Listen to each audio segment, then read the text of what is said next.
Bonjour à tous, nouvelle histoire du Baal Shem Tov. Et un jour, le Baal Shem Tov a désiré très très fort qu'on lui dévoile d'en haut du ciel qui était le plus grand érudit de la génération. Pour pouvoir, disait le Baal Shem Tov, accomplir la mitzvah de Shimush Talmidei Chachamim, la fameuse mitzvah de servir un érudit. C'est une mitzvah, une grande mitzvah dans la Torah, de servir un érudit. Lui amener à boire, le réchauffer, etc., etc. Et on lui a dévoilé du ciel. On lui a dit, sache que dans ta génération, il s'appelle Rabbi Ephraim, je cite, Rabbi Ephraim Ashkenazi de la ville de Brad, le fameux Baal Pene Yehoshua, le fameux livre Pene Yehoshua, et le deuxième livre de Halacha, très très érudit, le Tevuat Shor. J'avais raconté une histoire à ce propos avec la fameuse histoire du poulet. Le poulet dans le poulailler, c'était avec le Pene Yehoshua. Et donc on lui dit, c'est lui, Rabbi Ashkenazi, Ephraim Ashkenazi. Et donc le Baal Shem Tov décide de faire le voyage et de partir dans la ville de Brad. Il arrive dans la ville de Brad. Et il rentre dans la salle où se trouve le maître et il le voit avec des couvertures et des fourrures sur lui, car le fameux Rabbi Ephraim était très fragile de santé. Il avait tout le temps froid, il devait se réchauffer. Les élèves le portaient et l'emmenaient dans la rue. Il partait pour les bains chauds. Il allait dans les bains chauds pour se réchauffer. D'ailleurs, à ce propos, toutes les femmes de la ville de Brad savaient qu'il ne fallait pas croiser le maître qui se rendait dans les bains chauds dans la rue. Et il est arrivé qu'une femme l'a croisé et l'a regardé. Et elle a été endommagée, on ne sait pas ce qui s'est passé. Quoi qu'il en soit. Et lorsque le Rabbi Ephraim rentrait dans le sauna, c'était la salle où il y avait de la chaleur pour transpirer, il se mettait toujours dans les étages du haut pour avoir très très très très chaud. Personne n'avait le droit de rentrer dans cette salle-là, à part le jeune Shalom de Belz, qui était un petit enfant à l'époque, le futur Admour de Belz, et qui avait eu la permission du maître de rester dans le sauna avec Rabbi Ephraim. Et donc le Baal Shem Tov voit le maître et le maître lui dit, qu'est-ce que tu fais là? Qu'est-ce que tu veux? Il lui dit, je viens pour réaliser Shimush Talmidei Chachamim, je voudrais servir le maître, vous avez besoin de quelque chose? Rabbi Ephraim lui dit, eh bien, si tu es là pour ça, eh bien, va dehors couper un petit peu de bois et mets-le dans le four pour me réchauffer un petit peu la pièce, j'ai froid.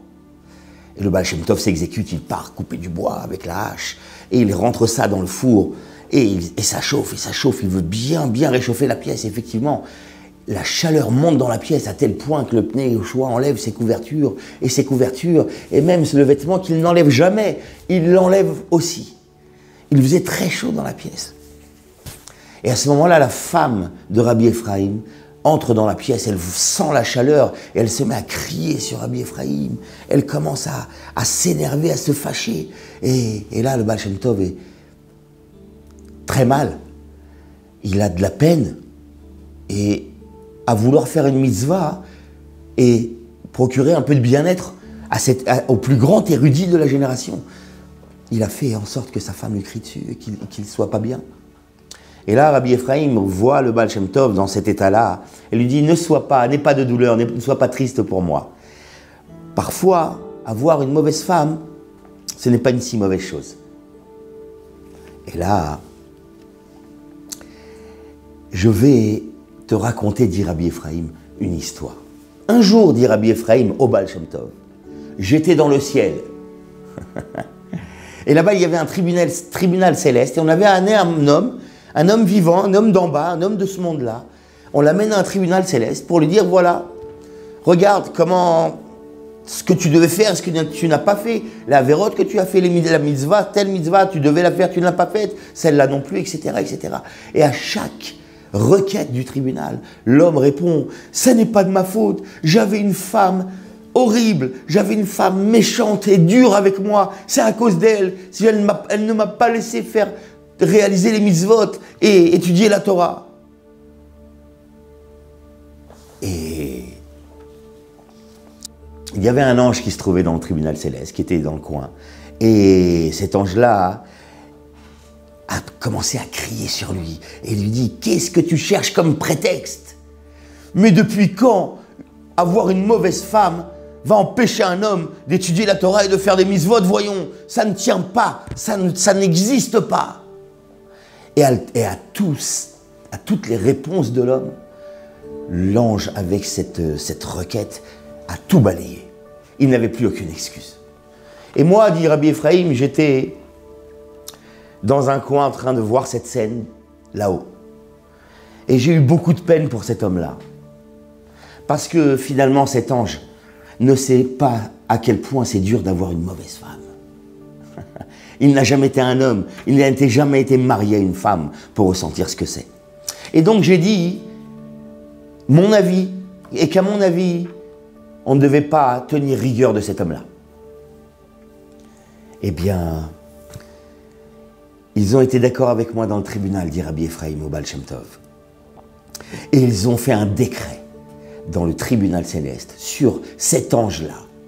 Ils ont décrété sur lui qu'il devait descendre dans ce monde-là, devenir un homme.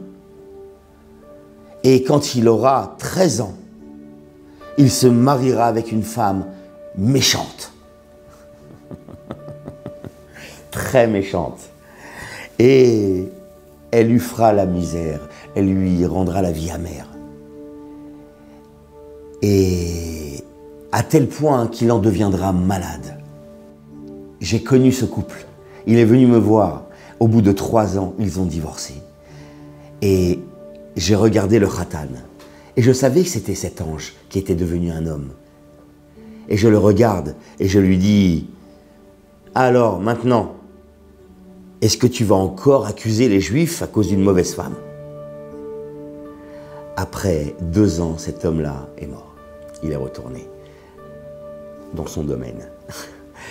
Et cette histoire-là, Rabbi Ephraim, le plus grand érudit de la génération, a raconté cela au Baal Shem Tov. Elle nous est ramenée aujourd'hui pour vous. Voilà pour l'histoire. Je vous souhaite à très bientôt et je vous dis, bye bye.